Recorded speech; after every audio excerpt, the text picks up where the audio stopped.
The chairman of the Region 6 RDC is calling on councillors to desist from slandering the regional executive officer. Michael Khan reports. Since assuming duties as the regional executive officer of Region 6 just under 1 year ago, Dr. Virasamy Ramaya has been on the receiving end of critics, and several allegations of shortcomings have been leveled against him by councillors of the People's Progressive Party Civic. Recently, the REO proceeded on leave, which was approved by the Minister of Communities. However, the RDC was not apprised of the situation, and the regional vice chairman, Desist, who was acting in the capacity of chairman in the absence of David Armagon, went on record by claiming that Dr. Ramaya deserted his portfolio. PPPC Councillor Zamal Hussain, at the monthly statutory meeting of the RDC yesterday, defended the action of the RUP in his absence from the meeting. I was at the press conference, and to the day at the time, it's about 10:30 or 11, the press was there, and up to that time, the Ministry of Communities did not notify the regional chairman. I don't know if the regional chairman was in receipt of any letter from the Ministry of Communities up to the Monday that Ramaya was going on leave. He didn't, the ministry wrote, gave a fax on Tuesday at approximately 10 or 11 o'clock, stating that Ramaya is on official leave. So, please address Dr. Ramaya, Mr. Ramaya, or the REO or the clerk? The REO. The REO was on leave. So, this is a situation whereby everybody was in the dark pertaining to Monday, and that is why I think that the Vice Chairman has made that statement that he didn't know where the whereabouts of the REO. So I think this issue should be put to rest. Dr. Ramaya was on vacation overseas, and upon his return, he hosted a television program on DTV8 to set the record straight. However, Councillor Hussain was not pleased with the public declarations of the REO. The REO going on television is a continuous lawlessness of the AFCM government, because this is being highlighted, and the council need to take decisions to ensure that this does not happen. You cannot breach a public service rule, and the only way how the REO should go on television is that the Minister of Communities should give the permission for him to go on television. And if he has the permission, well then it's okay. But if he does not have the permission, well, it is a breach of the rules of the public service. And I want to condemn this and condemn the government for allowing this and not making a statement on this. So I want to urge this council to make a very strong decision pertaining to this issue of the REO going television, making political and administrative statements on television, which is against the rules of the public service. Another PPPC councillor, Ishwar Sami Narayan Sami, also stood and made some allegations against Dr. Ramaya. Those allegations drew strong criticisms from the regional chairman, who urged the councillors to desist from making slanderous remarks without having proof that the REO is culpable of wrongdoings. For instance, the very first instance, he works 2-3 hours per day. The REO comes in and goes out independently. He works 2 or 3 hours a day. 2 or 3 hours per day, I see the minutes. Well, I think as a vice chairman to speak on this.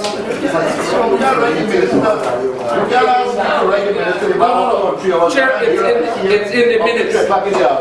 It is in the minutes here. I'm speaking on the minutes. Now,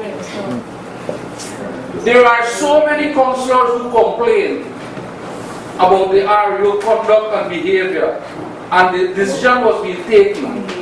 No. Let me stop you, please. Yes. I want to know what is the decision of the council. What we write it up? We write it to say that the REO is not attending these meetings. One, we write it to say that the REO shouldn't go on television. 2, you see, we got to be very specific. But we can't write that the REO come to work 2 and 3 hours a day. I mean, that punctuality. That would be wrong. Punctuality. That's a question. I mean, I can't do that. That is not true. PPPC councillor Hasif Yusuf then echoed the sentiments of the regional chairman. Right? These things are speculative in nature and very subjective, and there is no proof of these things, or cannot be proven. For example, he implied that if the REO do not give 100% dedication to his job, but he expects staff to give 100% dedication. That is speculative. Then he further argued and blah blah blah, and then he come to the 2-3 hours per day. What the main contention of this house, and which I have contended in the past, was the fact that the REO is absenting himself from meetings. That's the crux of the matter that concerns this house. And the thing is, when the REO went on leave, it was highly publicized that he walked off the job. That is very much irresponsible on the part of the vice chairman to have done that, because he was acting in the capacity of chairman and should have done his homework or wait until such a matter would have been resolved. He should have gotten sufficient evidence. In an attempt to allow good sense to prevail among councillors, Yusuf added, I am no fan of Dr. Ramaya. I have written numerous things about him. I have spoken numerous things about him. But the thing is, there are 2 deputy REOs in this region. If Dr. Ramaya is not here, then there is a replacement. The work of the council will go on. Right? So I don't think it is fair for him to be labeled as incompetent, because as I could recall, he was fully embraced by this side of the house. Right? And due to some personal breakup, right, that is the genesis of the problem between the vice chairman and Dr. Ramaya. Good? So I don't want personal and pettiness to dominate this house. Right? Let us be objective. If we do have complaints against Dr. Ramaya, let us outline them, bring it to this house. Let's see if they are factual or speculative or whatever. But let us get to the bottom of it. Dr. Ramaya then stood in his own defense. I can bring my diary. It actually is a coincidence that most of the times that RDC meeting is held on the Thursday, I have in my diary the appointment to see the minister in Georgetown. About 80% of the time, I was in Georgetown. Okay? So the question is, the 20%, I can even give an account for that. But most of the time that I'm absent from this meeting is ministerial appointments.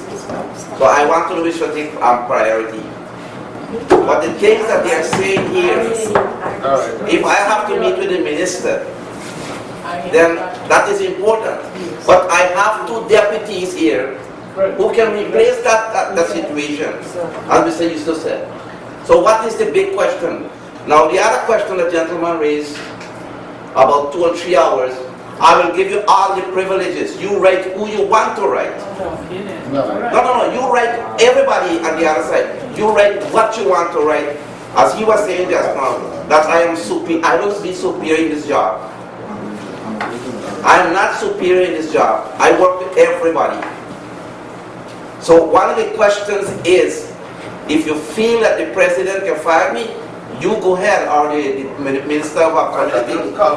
No, but the question is, no, the accusation is going to be, and I sit right here. And you know for a fact I don't be here 2 or 3 hours. No, I did clear that. I mean, to be fair, you see, this is what, let me let me just make a few points. This meeting here is a business meeting. This is not a street kind of job.